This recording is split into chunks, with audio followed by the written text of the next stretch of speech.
Here's how to present a PowerPoint on Google Meet in a simple, no-stress way.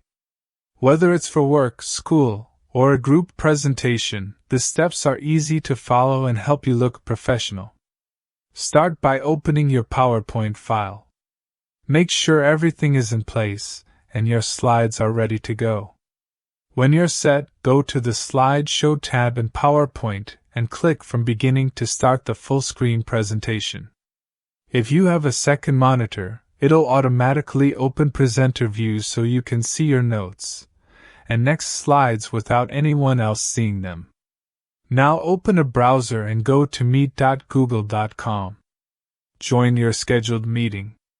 Before you start presenting, double-check your microphone, camera, and internet connection. This quick check can save you from glitches while you're live. Once you're in the meeting, look for the Present Now button at the bottom of the screen. Click it, and you'll see 3 options. Choose a window.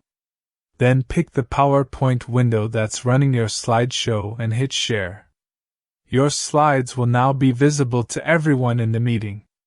While presenting, use your keyboard arrows or mouse to move through the slides. If you're using presenter view on a second screen, you'll be able to follow your notes and see what's coming next. Super helpful for staying on track. Keep your camera on if you want to stay visible and connected with your audience.